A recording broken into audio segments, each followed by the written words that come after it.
So you guys didn't bring water. No, After all but that? we got a work to do. I see. We But only have so many hands. Right. Here. You need like a hiking pack with the straw that goes into your. Ooh, that could be a good potential. I mean, it's sponsor. not- Alex, I hadn't even thought of that. It's not hospitable here. It's not like go for a lovely, We try and make you're it facing hospitable. We're facing some brutal weather many months out of the year. And where are you based? You're in New York, right? Upstate now, yeah. Upstate Hudson Valley. Yeah, Lower Hudson. Lower Hudson. All right. We've started walking. We are in this neighborhood that nobody knows the answer to what it's called. We are walking with somebody we're already talking to, but we haven't introduced you to. I think we're off to a pretty good start. It's mysterious. It's Alex Ross Perry. Oh, the mystery is solved. Going for a stroll. On your left. You're listening to Doc Walks with Ben and Keith. We're out walking. It's not too hot today. This is like, for Austin, you're lucking out. I've had 3 weeks of weather at home not breaking 79, so it's a bit of a shock to come down here and see this in September when at home it's in the 50s by midnight. Yeah, I'm a little concerned with you wearing long pants. Oh, as well. I don't wear shorts. We're about to go do a Q&A at Austin Film Society. I'm not going to show up for that. Well, you're a professional. I appreciate that. So what are you doing in Austin? I made a segment in Shudder's annual franchise called VHS. For those who don't know, the VHS franchise is an omnibus franchise built around found footage horror. Each one is made up of either 5 or 6 segments made by 5 or 6 different filmmakers. And I contributed a chapter to this year's, and it had its premiere at Fantastic Fest in advance of an October streaming date on Shudder. Cool. And I came down to promote it, do some press, meet the other filmmakers in this big collaborative project. And coincidentally, I just happened to be looking and seeing where my other recent film, Video Heaven, was playing these days. And I said, wait, it's playing in Austin while I am there. Oh, this is coincidence. A total coincidence. My flight is at 7, and I said, oh, if this is at like 5, that's a bad coincidence. And the screening was at 12:30, and I said, my obligations to Shudder are complete, and I'll be there. Amazing. Wow. You have 2 movies playing in Austin, Texas, 2 different movies in the same day. That seems like success. It does. Of course, we know that there's versions of success that are relevant and less relevant. Obviously, getting to make a little 20-minute piece of a 2-hour horror film is successful. Spending 10 years on an essay film, largely with one other collaborator and editor, it's successful. That's not something anybody can do, but we all know that no documentary is going to make you rich, much less a side project essay film. Wait a second. Documentary is not, we're not in it for the money? I mean, this movie, Video Heaven, like I said, the entire infrastructure of the movie over a decade is less than 10 people. And it was a very, very cheap movie because we created no material for it. Right. We sourced every clip in it. So I think I'll probably make more money on this than anything else I've ever made. But that's 10 years of making an essay film for under $50,000 that every screening that brings in 500 gets us closer to profit. So we're fair using the whole thing, I'm assuming. Oh, absolutely fair use, yeah. Yeah. 175 clips of video store depictions in film and television from the late 70s into the theoretical future. Well, so we Video Heaven. Like, we should do a full intro then. Sure, shall we'll we? lead us off to the races, but let's back up. Let's back up. So here we are, we're walking. This is Alex Ross Easy for you to say. This is Alex Ross Perry visiting from New York, active filmmaker with multiple titles on the marquees this year. We were chatting beforehand. You met Ben back in 2009 when you put out your first film, Cine Vegas. What film was that? A movie of mine was called Impolex. Impolex. 16 millimeter kind of midnight fever dream, Gravity's Rainbow inspired 73-minute curio. Very good. That's a great, simple one-liner description. I got it. Well, I've been giving it for 16 years. Yeah, I yeah. think I know how to describe it now. There you go. I became aware of you with Listen Up, Philip, which is 2014. That's right, yeah. Jason Schwartzman is in that. That's right, yeah. Yeah. And so think of you as an indie scripted comedy with a twist, sad comedy, interesting human experience kind of filmmaker. But you've got 3 titles this year that defy that overly simplified description. Yeah, how was that description for you? You know, I haven't been practicing that for 16 years or ever. it's that is, you know, I think after Color Wheel and Listen Up Philip, that was definitely mostly what anyone who'd ever seen anything I made would say and had seen. And then, you know, I just try to make different things, and the movies after that are highly scripted, of course, in their own way, but everything's different. And I don't think if somebody had only seen Queen of Earth and Her Smell, they would be like illiterate, humorous, dramatic. Would be like, wow, these are just kind of like intense psychological films. So you never know. It just depends on which 2 or 3 people have maybe seen. Yeah. And if people have only seen stuff I've made in the last 2 years, they'll be like, oh, I didn't know that guy like made narrative films. Exactly. Well, and that's what's so interesting to talk with you about right now is you are primarily a scripted director who has made not 1 but 2 documentaries in a row now. Yeah, in a row concurrently. It's not like I finished one and made the other. It's like they've come out in a row, but of course, you know, you're often working on different things with different people. Right. Do you consider both Pavements, which came out in 2024 and is still kind of, you know, bouncing around, and this new film, Video Heaven, which is the video essay we were just talking about over the last 11 years, do you consider those documentaries? Oh, certainly. Yeah, they're definitely documentaries. Video Heaven's strictly a documentary, but, you know, Pavements is, it's a fictional documentary, or it's a scripted nonfiction film, but yeah, it's curious, you know, like up until I made this movie in 2018 called Her Smell, I had written and directed, at that point, 6 scripted, cast, traditionally shot and edited narrative features. Now I made a concert film that has a narrative component in it. I made a Pavement movie, Video Heaven. People say, how many movies have you made? And I'm like, well, I mean, to me, like 9 or 10, but like someone might look at a concert film that I was just a co-director on and be like, well, that doesn't count. Which one's that? It's called Right Here, Right Now. It's by the Swedish metal band Ghost, who I collaborate with a lot. Okay. But yeah, you know, Video Heaven's a documentary. It's an essay film. It's nonfiction for sure. Pavements is a documentary, but it's definitely fiction. So it depends. If you can have a documentary that's fiction, then yeah, it's definitely a documentary. Wow. If that breaks the rules, then no, it's just a fiction film that uses the camera and editing aesthetics of documentary to make people not understand what they're watching. Yeah. Wow. It succeeds. I want to ask a lot of follow-up questions about that, because as a Pavement fan, I was so excited to see that trailer, because I didn't know that you were working on that film until I saw the trailer. And I knew that there was already a Pavement documentary made by Lance Bangs, probably what, 10, 15 years ago? Oh, longer. I mean, yeah, it's I would guess 2003 even. It's pretty soon after they broke up. Okay. Slow. It's just a DVD. You know, it's a DVD, so it came out in the DVD era. It wasn't Right. And a film. It was not like that movie was released in even like the minor music documentary way. But so how does this, wait, are you leading us over here to look at this? I'm just taking a look at what's going on over this here. assemblage of bric-a-brac? I saw Lance Bangs shows up in the credits to your film. It's true. He, via his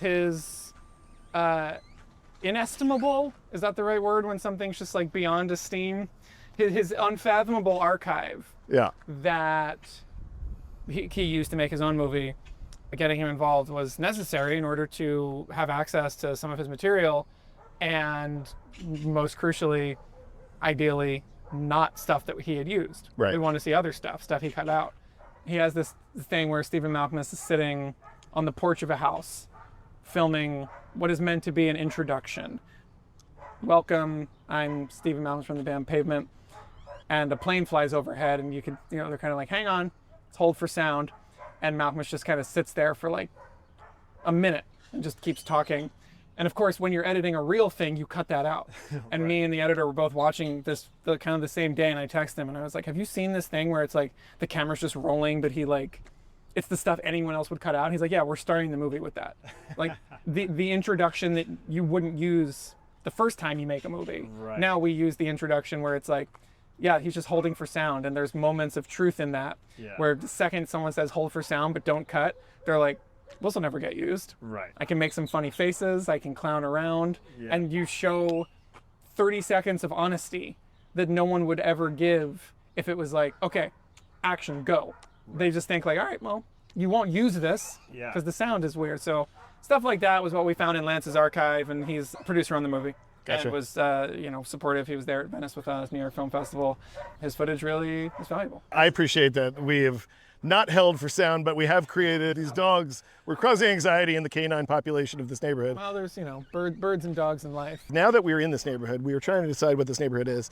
And I've come to remember now, I have driven around this neighborhood before, and one of the things that makes me so excited about it is all the names of the streets in this neighborhood are people's names. Okay. So when you're giving people, if you live in this neighborhood and you're giving people directions, it's, you sound like a real gossip, Sure. right? The corner of Lisa and Isabel. Yeah, like, and if Lisa and Isabel, ever break up, like, you got to move. You're in trouble. Yeah, you're not going to know where you are. There actually is an intersection in here that is important to me. My mother's name is Marilyn, my wife's name is Sarah, and those two streets intersect in this neighborhood. All right. Well, here we are. We're talking about Pavements, and this is a big opportunity to kind of take a band that has like a rabid following, has like tentacles of inspiration that go far beyond that fan base, and is also having a moment of reemergence in 2022.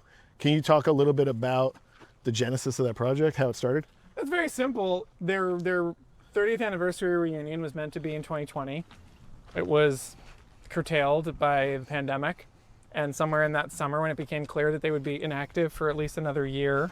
And to say, we have to point out that as we're talking about your documentary about an indie band, we are walking by what sounds like band practice here, I think in this It was like some middle-aged dad banging away on his drums on There's so many cars Sunday there because the whole band is there. You're saying. Hey, at the don't corner of Isabel and Lisa. Don't disparage middle-aged dads playing drums, please. So they somewhere in the chain of Matador Records, their longtime label, the idea was there that there's no reason that we're not using this time to make something, to make a movie. It's time. This is an obvious thing. Bands do it. We should do it.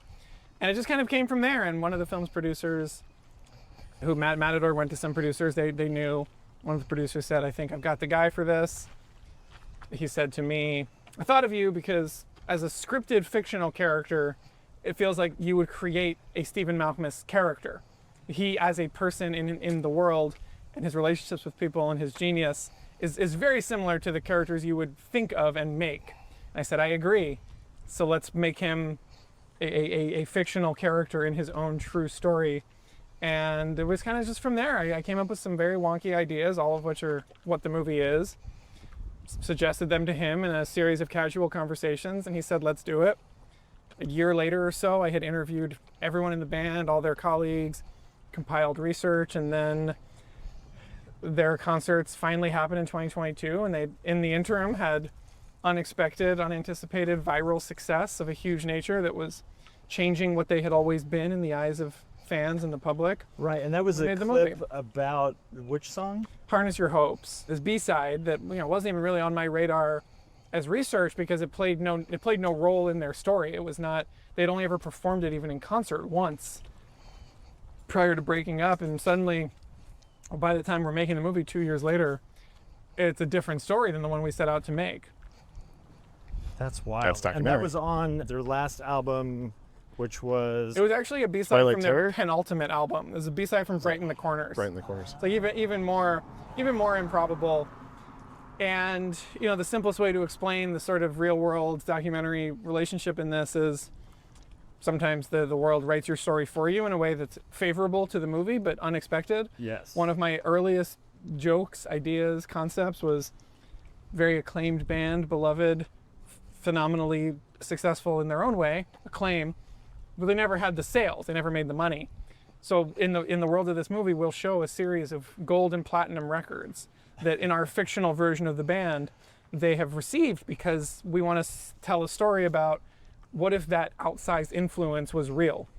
And then by the time we finish the movie, they have gold records. No way. So Look at it's just not even like the joke doesn't even read anymore because fans may have seen them on Instagram being given their gold 7 inches. So then when they see the movie, it's like, yeah, this is a band that puts up those numbers. That's incredible. And that speaks to the power of documentary. I mean, I think anybody who spends their time making nonfiction work has a version of a story like that, where it's like you set out to make this story and you discover in the process that there's actually a better story that kind of rises to the occasion to meet you. It can, and something I never would have suggested we try to do is, it's in order to sell people in this fictional version of this story on the band's outsized influence, it'd be great if we had like a clip of some movie that made $1 billion in which Malkmus or Pavement is referenced. I couldn't come up with that because how could we generate that? And by the time we're making the movie, I've been told like there's going to be a Stephen Malkmus joke in Barbie. And by the time we're finished our movie, we have the clip of Barbie that in 2020 when we started, there would have been no reason to assume that would happen. But by the time we finished the movie, we had it. A joke I would have come up with is, wouldn't it be funny if Pavement were on the giant billboard overlooking Times Square? But by the time we finished the edit, that had happened. Wow. So I went to Times Square and got the shot of their music video that I also directed playing on the Jumbotron. That's incredible. It sounds like you need to be some type of fortune teller. Pavement needs you to predict a lot more things that are going to happen. It's interesting in terms of the nonfiction aspect you want to talk about, which is just simply when I started these interviews in 2020, no one in this band had seen each other in 10 years. They hadn't been in the same room since their last reunion tour. By the time we finished the film in 2024, they had experienced the most overt success of their 35-year career. Wow. And that's just you're making a movie about two different bands. The band we started making the movie about and the band we premiered the movie about. The entire conceit I was exploring in all the research was, why didn't this band that are just undeniably beloved by many, better than most, acclaimed, why did they never go the distance with the money and with the success and with the ticket sales? Right. But then by the time the movie was finished, they had done that. They had played the biggest shows of their career, biggest venues, highest ticket prices, younger audiences, diverse audiences, and we were, the initial conceit was irrelevant. So as a filmmaker, were you like, It was great. Yeah, this is jackpot. It's better that all this stuff happened. We had more material to play with. Right. Or was there a part of you that was like, but if that hadn't happened, the jokes would have landed harder for your original? No, the only thing that I really was like, it's not, you're here in Austin, they're playing here next weekend. Yeah. I just wanted some sense in the movie of this is their last show, maybe forever. And of course, years later, they're still playing. So I just thought it would be, the previous reunion tour ended definitively. Yeah. And we show that in the movie. As you were first developing this idea, Nick, you said you came up with like a lot of different ideas, and those ideas end up in the movie. Can we kind of break those down into some subcategories? Is that cool to talk about? There's the movie, A scripted biopic of the hokiest order. Yes, which is called Free Range? Called Range Life. Range Because Life. When they make these movies about bands, you have to name it after either their most acclaimed song, an album that everybody knows them from. The Queen movie's called Bohemian Rhapsody. Right. Elton John movie's called Rocket Man. You want to point at a title that everyone knows the song, but also in a weird way, the song kind of encapsulates the movie. Okay, so you have the false Range Life biopic starring Joe Keery as Malkmus. Yeah. And a cast of others, Jason Schwartzman and Tim Heidecker as the heads of Matador. The other, that's the A side. The B side of that is that we have a true mockumentary about the making of Range Life. So not only do we have traditionally shot 35mm scenes of Range Life, the B side of the Range Life storyline is Joe's preposterous method actor work to discover this character and nail it and be in character for the entire shoot. Right. Now, of course, the shoot of Range Life was 6 days. So that's the entire shoot. That includes 3 days of mockumentary filming. But the reality of the movie, of course, you want it to seem like this guy's been working on this character for months. Right. Stretch it over time. Yeah. Yes. So Range Life kind of has two components in the movie. And then there's a Broadway revival. An off-Broadway jukebox musical. Musical, workshop that we staged. I wrote the musical. Oh, you wrote it? I wrote the musical, worked with a great composer arranger, Keegan DeWitt, who has done my other films, and his partner, Dabney Morris. Choreographed and co-directed with Angela Trimberg, a great choreographer. And we rehearsed that show for 2 months. We had open auditions the first week of October, and we did it like December second, third, and fourth. So that's okay. So I think you just answered one of the questions I had, right? The biopic is not a complete biopic. That is a calculated. Shot 25 minutes. Right. The musical, though, Yes. was a complete show, and the audiences who went into that had a full experience. Were they aware that they were part of another? Okay. A thing on Pavement's Instagram, Pavement musical workshop performances, 2 days only, $30 tickets, sold out in 5 minutes. Wow. And people walked in with no clue that there was a movie. We hadn't announced the movie, and the show had to be credible. So that component of it, from a nonfiction standpoint, is the documentary about the musical, which is called Slanted! Enchanted! Every moment in it is true. The reality of the auditions, the weeks of rehearsal, the choreography, there's no thumb on the scale. It's being fabricated entirely by the documentary filmmaker, me. And do the cast know that? Yeah, but they didn't care. Okay. I thought they would care more, but ultimately, when you have 7 weeks to learn an hour of choreography and lyrics, Yeah. they don't care about whatever fuckery we're doing with this movie that no one understands. And it is an honest-to-God document of the 2-month process of putting that show on. Standing ovations, laughter, smiles, clapping along, singing along. There's no telling. I'm staging a scene Yeah. with no script in public. And that's the same as the museum component, which I'm sure you'll ask about. We put up a Pavement museum. And how long was that open? 4 days. It was open during the same 4 days that they did 4 sold-out shows on this initial tour. Oh, that's good to like piggyback off the It's show Pavement so weekend. that the fans could come. For a year, I said, we know the dates for these 4 New York shows. Yeah. That's going to be Pavement weekend in New York. Blast it out. Fans are going to come from all over to go to these shows. We got to open those same 4 days and have people come in the afternoon and go straight to the show. And I spent about 9 months curating, dealing with the archive, going to the record label's archive, getting everyone in the band to send me stuff based on my research, in which I asked everybody if you could tell the story of the band through objects. What are those objects? People sent me everything. We rented a space. We production designed it inch by inch. And it was a film set. It was completely, we lit it like a film set. And then we just opened the doors and started filming every day and just see what happens. And then on one day, ribbon cutting, everybody from the label, every one of our friends says, secretly, come Saturday morning.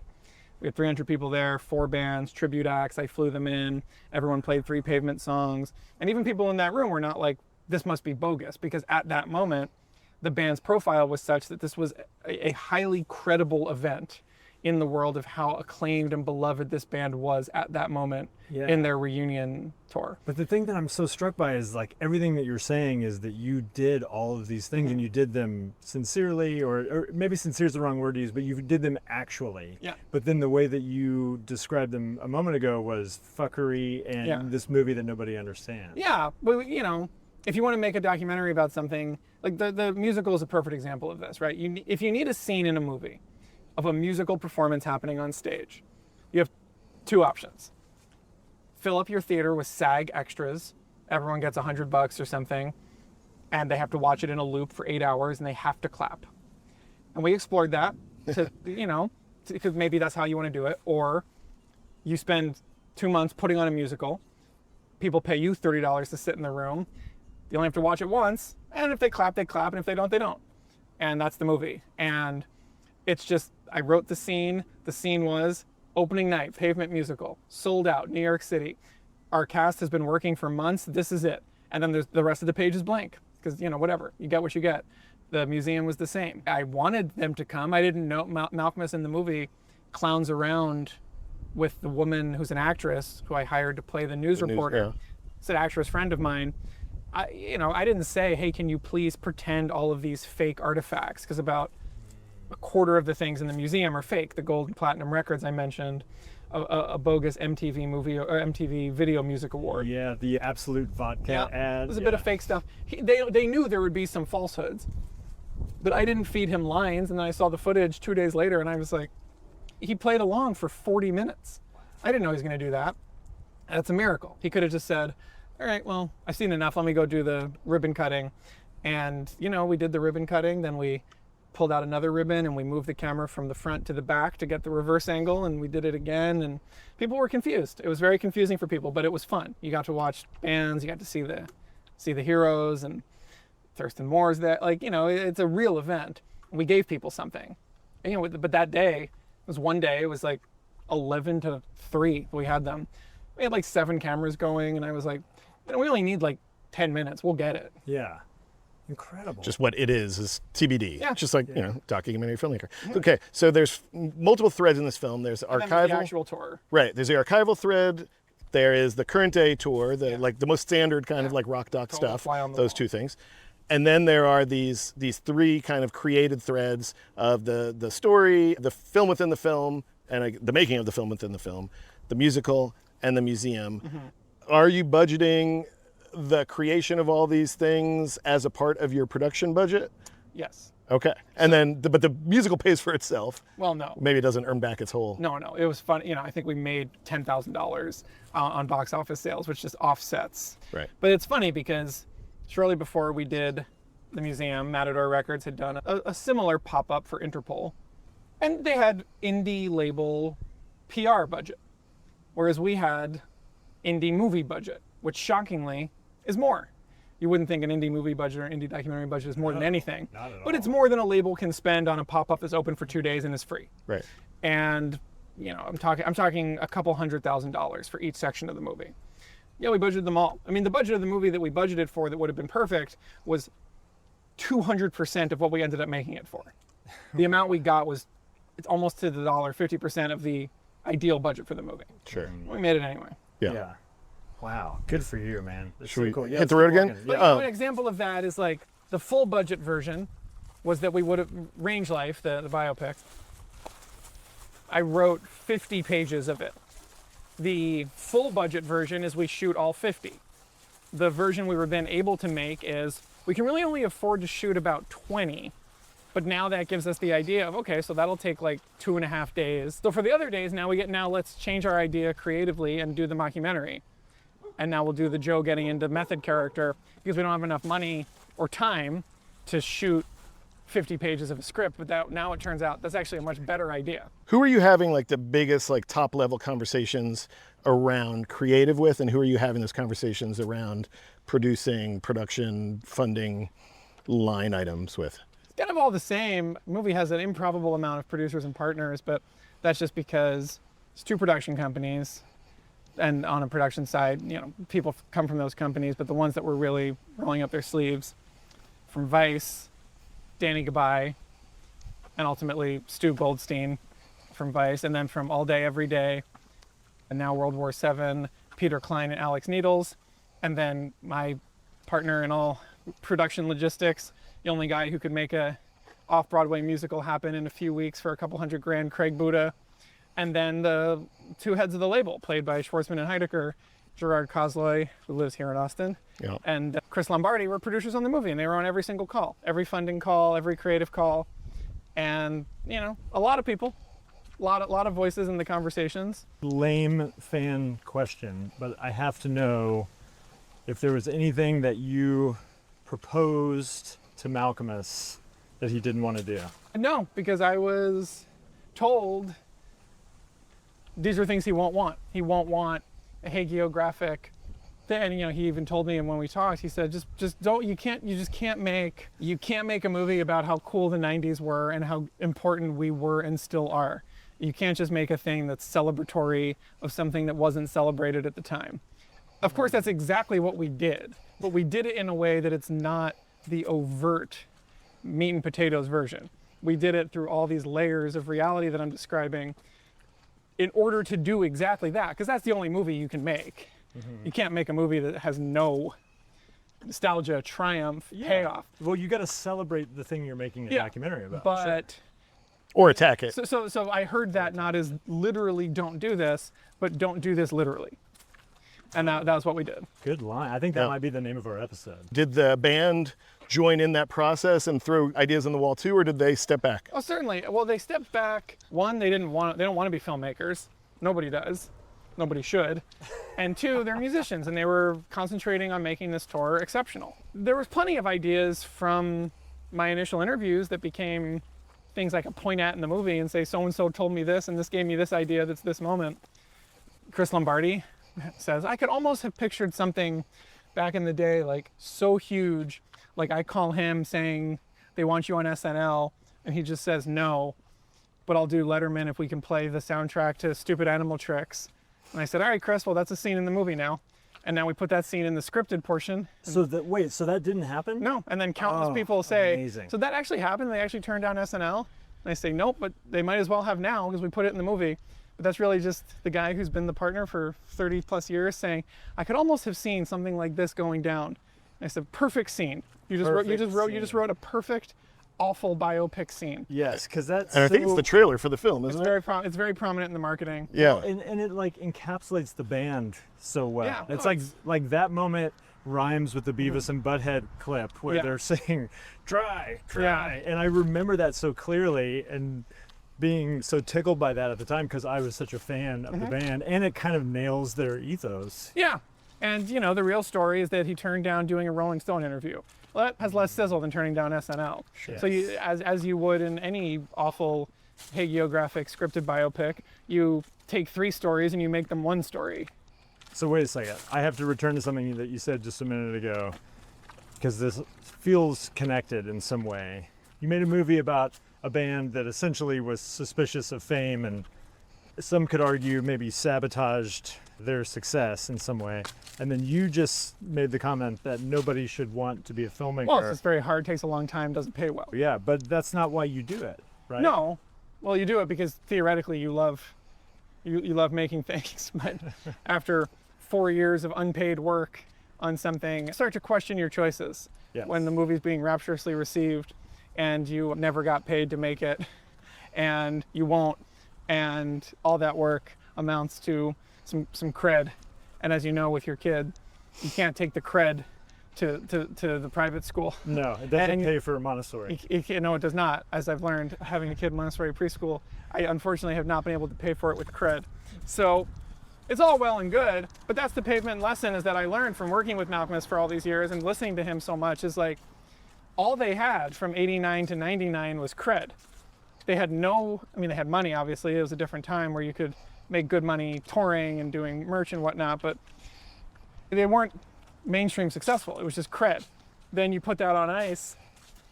Obviously other things happen, solo career, small reunion, but then cred, unimpeachable cred plus 20 years equals legend status.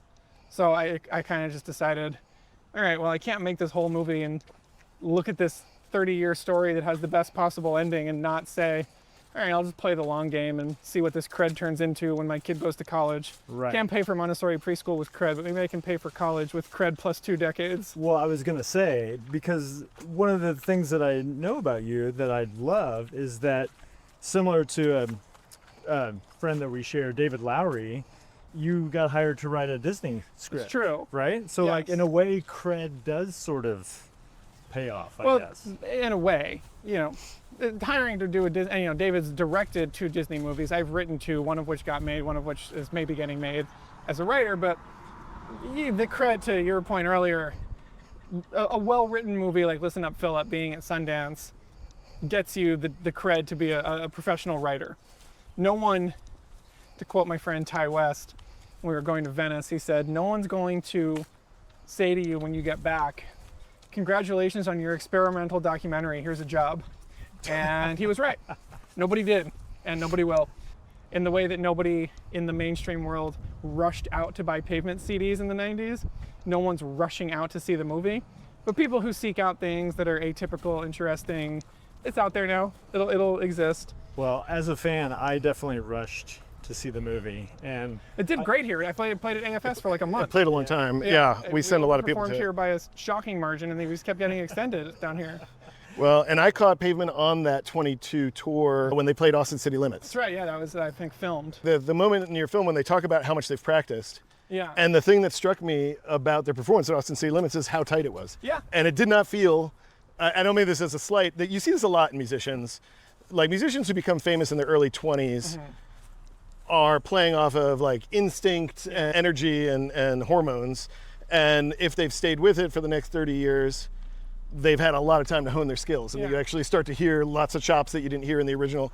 It was very, I don't know, it was exciting to kind of see like the adult version of some of those same songs. They were small differences, but it was also like a little unsettling. Well, I mean, we show that in the movie. They rehearsed more for this tour than they'd ever rehearsed. They have countless narratives in the movie, little sound clips of them saying, yeah, back in the day, the first show was the rehearsal. And this is famous, a famously sloppy, fly by the seat of your pants, no set list, shambolic band who made the decision for this tour, 14 days of rehearsal, we're going to be the best we've ever been. And every single person who saw the tour said they were. Let's talk about the film is complicated visually, structurally. It's edited by Robert Greene.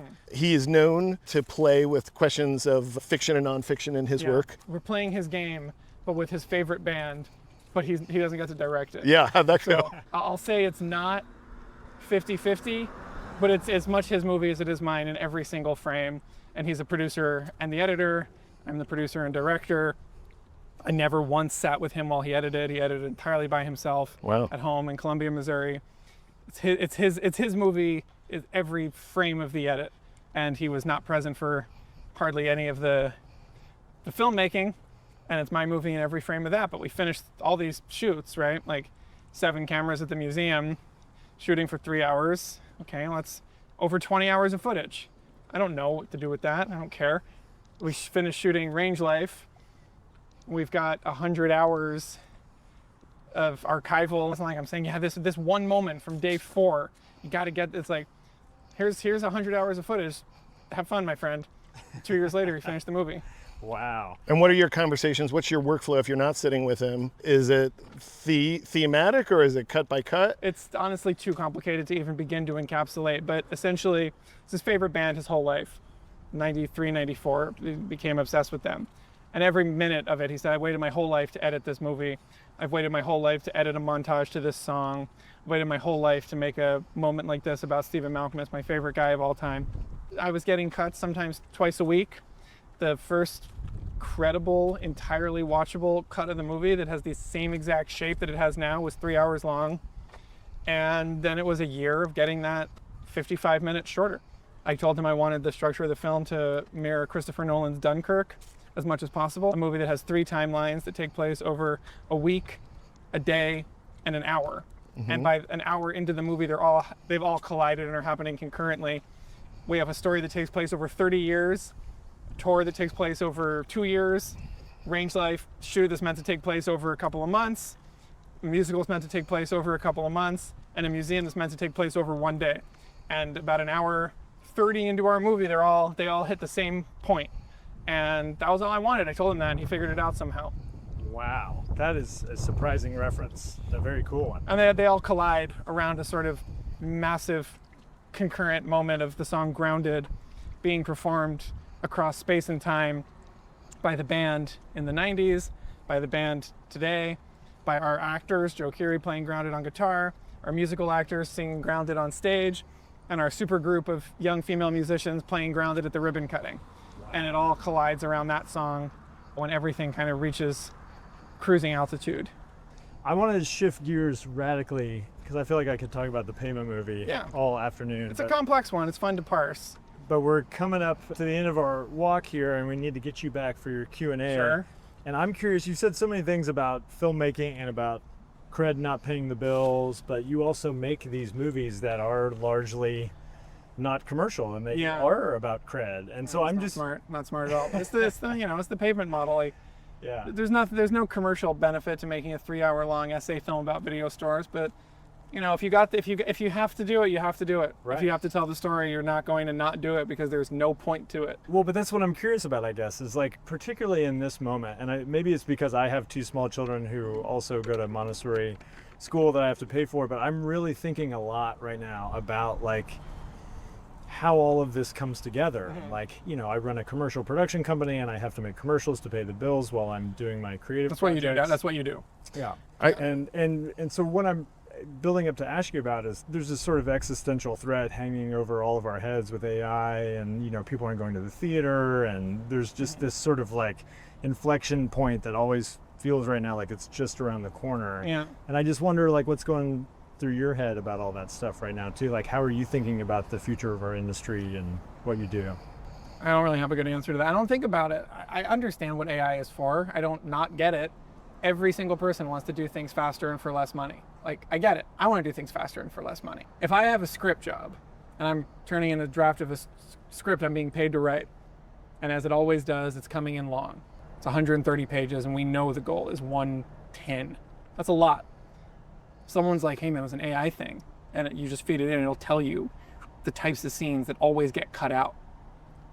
Give it to me. Like, all right, fine, because the producer is just saying cut 25 pages. Right. And I'm like, that's a different movie. Like, that's not a note. That's like saying, I need you to take one room out of a house. And you're like, you can't take a room out of a house. You can just lock the door. But there is no shortcut for that. That's not what AI is for either. I'm not concerned about this because everything I think it is for, someone who's not used it, other than full disclosure, to generate images of our cats doing fantastical things for my daughter. She's like, I want to see Ripley in outer space. I'll get you a photoreal picture of Ripley in outer space. I'll admit I've done that. I want to see Figwit on a boat. All right, I'll get you a photoreal picture of Figwit on a boat. She loves it, and I'm not taking money out of the hands of an artist because of this. Because the other solution is I'm drawing it with a crayon, and she would love that less. So it's either I have to get a crayon and a piece of paper, or I can do this on my phone. It's really just to make a kid laugh, which is really what AI should be used for. Fundamentally, if I can give like a broader and vaguely honest answer, most of what I do, screenwriter. Most of what you do, clients, commercial production. Yeah. It is my opinion that the industry of screenwriting, Hollywood development, the industry of what you're doing, where you have a client, you need to hear their feedback. The industry is not driven on the end result. The industry is driven on infrastructure and process. I'm a screenwriter. Every screenwriter says, I'm afraid of AI. I say, I'm not afraid of AI at all. And they say, why? And I say, because producers and executives, they don't want a finished script. They don't want to have a perfect 95-page script finished in 2 days, because then they have to make it. What do they do with that? They don't want a finished, perfect AI-assisted product. Eventually you want a finished script. Eventually you want a finished commercial. What people's job depends on is having 8 to 10 hours a day of work to do. Not me, them. Producers and executives need to do something. They don't want to say, I have an idea for a script. We'll use AI, we'll have it done by Friday. Then it's like, well, then what do you do on Monday? Budget it? What do you do the next Monday? Make it? Like, they don't want that. Right. They want work. They don't want to have worked. They want to be working. If producers couldn't spend 3 weeks, 3 months, a year developing a pitch, they would have nothing to do. This is all they do. You're developing, you're putting the pitch together for a job, a bid for every job. Yeah. If they couldn't say, all right, let's get on, I read your latest draft, I have some thoughts, they would have nothing on their schedule. And forget about the freelancers, the writers. The industry needs those people. Right. Because the industry feeds off of the producers and the executives. Right. They cannot afford to work in a infrastructure where the only thing that happens is end results. Nothing about the film industry is about end results except for 100 movies a year that Hollywood makes. Right. It is about the thousands of movies that are being written, noted, developed, redeveloped every single day. These people don't want to have nothing to do. AI gives you nothing to do. It gets you to the end result immediately. And I'm just like, guys, I've never met a producer or executive who wants a finished script. And everyone I've met wants a 3-hour notes call that could be an email. That's a unique and refreshing take, and I like that. But the main wrinkle in that argument is that the streamers own everything now, and they make their money off of phones and groceries, and there is a world where they go, we don't need the executives who That's true, but executives, they won't let them, this is the same as politicians. They won't let themselves be put out to pasture. For sure, they don't need them, but the executives would have to show themselves the door. Right. And nobody who's rich shows themselves the door. Right. We have 75, 80-year-old baby boomers in politics and entertainment who won't get out of the way, so the 45-year-old can get a promotion. No one's going to show themselves out, and they'll cling forever. But yeah, I mean, obviously when they're a buffer, right? The streamers, the tech giants, the people who are actually ideally paying for the things that we're making at this point in time, they don't want to deal with a guy like this. They don't want to deal with it like me and you. They need a buffer. They need somebody there between them. Right. There's going to shrink. That buffer is going to shrink. It already is, right? There was, 7 execs at A24 2 years ago, and now there's 4. Yeah, good. Well, hopefully soon there'll be 0, and then there'll be like these great 90s companies that don't exist anymore, where they had this moment, and then the moment passes and something else appears. That's the cycle. But, you know, if you were talking to a client who's like, all right, Ben, we're going to do a commercial. Right. Let me tell you exactly what I want. You would say, no one's ever said that before. Because if you, the client, could tell me exactly what you want, I could have this for you tomorrow. Yeah. And if you could tell me exactly what you want, you could have used AI to make it on your way here. But nobody knows exactly what they want, ever. And the only way they figure out what they want is by volleying ideas off of the person who they are paying to be that bounce board. No company that needs a commercial, no studio, no producer, no script. No one has ever known exactly what they want, except for the creative, the filmmaker. That's the process. Nobody will let go of that, because if they do, the person who's paying you has nothing to do. They have no reason to get up. They have no schedule. They have no lunch meeting. They have no coffee. They have no feedback call. That's all those people want. And I'm like, guys, as long as those people need to stay employed, we're fine. Man, that is oddly very reassuring. Because what you're doing is not the thing that everybody else seems to do. You're not arguing against the efficacy of it. And I feel like that's always the counter argument is, oh, it's not that good, I won't do that. You're saying more like the system is full of inefficiencies and it has to stay that way. You can't talk about the dressing without talking about the body that it's on. Right. And the body that AI is going on is an industry that is very precarious, very faulty, very temperamental, and subject to the whims of the person driving the car. Forget it. I don't care about the efficacy of it. I'm sure it's very efficient to make a picture of my cat in outer space. Yeah. It can literally do that in seconds. It's unbelievable.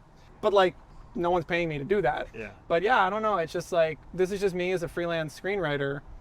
It's like, I see no threat, because I've never met a single person who's like, let me give you the movie scene by scene, line by line. And I can type, it's like, okay, well then type that into your AI prompt. Right. And you'll have your script done. And you're like, oh, well, okay, then I'll need you to take a look at it. And it's like, well, then you're still paying me. I don't want to say I have no faith in producers or executives. I don't want to say they have no brains, they have no imagination. They don't know what they want. Right. That is what you are paid to figure out. What are they going to do? They're definitely not going to come up with a 3-hour-long essay film about video stores, which is playing right now at the AFS Cinema, and you are getting back for the Q&A about that. I expected we were going to talk more about that, but we ran out of time. We ran out of time because Pavements is so exciting to talk about. You know, Video Heaven will be on streaming in the spring. People can watch it. And it's like kicking around in nonprofits, fun art houses for the rest of this year and into next year. Yeah. Well, I hope people check it out. It was very exciting as far as reliving childhood glory. You stopped in at my favorite video store, Two Boots. I'd lived 2 blocks away from there for my entire 20s, and that was our spot. And the Traveling Pants 2 goes in there. I appreciated those Traveling Pants. That is not a movie I was aware of. I watched the screener. I shared it like I'm not supposed to with my New York roommate who came over yesterday. We ate big sandwiches and watched your film. I don't care if people share it. I want people to watch the movie. I didn't spend 10 years making it for no money, so to protect it. I hope people go out and watch Pavements. That's streaming right now on Apple and Prime, and you guys can go rent it and enjoy it. I have lots more questions about Video Heaven, and so hopefully maybe we can have you back on at some point. Maybe we'll come up to the lower Hudson Valley for a cooler walk in the shade. Thanks, guys. Here comes the train again. All right. Oh, look at us in the reflection. Okay. Well, Dayton, sorry, we were standing right by the train tracks to record this intro. Outro? That's what I said, outro. And that was Alex Ross Perry. That was Alex Ross Perry. And you know what? Like, that is a guy who knows how to talk about his work. And that is a guy who knows how to get people excited about digging behind the seams, behind the scenes, under the covers. Yes. I don't think that's the actual phrase, but I know what you're trying to say. Alex is phrases left. Alex is probably our most succinct guest in the sense that he didn't really ever digress. He knew exactly where he was going conversationally. It was really interesting to talk to him, and I particularly love his take on AI. So thanks for being here for Alex. If you haven't seen Pavements, you know you've got to see it. You know too much about it to not have seen it. And check out Video Heaven, his new essay film, and just basically all of Alex's work. He's a fascinating filmmaker. We didn't even get into Her Smell, which I'm a fan of, and Listen Up, Philip. And so anyway, thank you, Alex. Thank you guys for listening. Stay tuned next time on Doc Walks for Mike Blizzard. We're gonna have Mike Blizzard on. Mike is a mover and a shaker in the Austin film community, but for the last 5 movies or so, he has been Richard Linklater's primary producer. Yep. including on 2 films coming out at the same time, right? Blue Moon. Blue Moon and Nouveau Vague. I'm so glad you said it, not Yeah, me. I'm pretty sure he's an EP on the second one and a P on the first one. But he's also a documentary director with also starring Austin, and a documentary producer of 2 baseball ducks. And a longtime just hub of the Austin film scene. So Yeah. he's like a great guest, a great guy, and we hope you guys enjoy that episode. So, special thank you to the Austin Film Society for their help in lining up Alex Ross Perry for this week, and special thank you to Mike Blizzard for talking to us next time. I thought you were going to thank me. You were looking at me. And a special thank you to you, Keith. Well, that's a good place to end it. Thank you to you, Ben. Thank you. Bye, guys. Thanks for hanging out with us. next time. See you next time. Doc Walks is created, produced, and edited by my friend Ben Steinbauer of The Bear. Hello. And my friend Keith Maitland of Go Valley. Thanks for tuning in. Follow us at DocWalksPod on Instagram, X, and YouTube.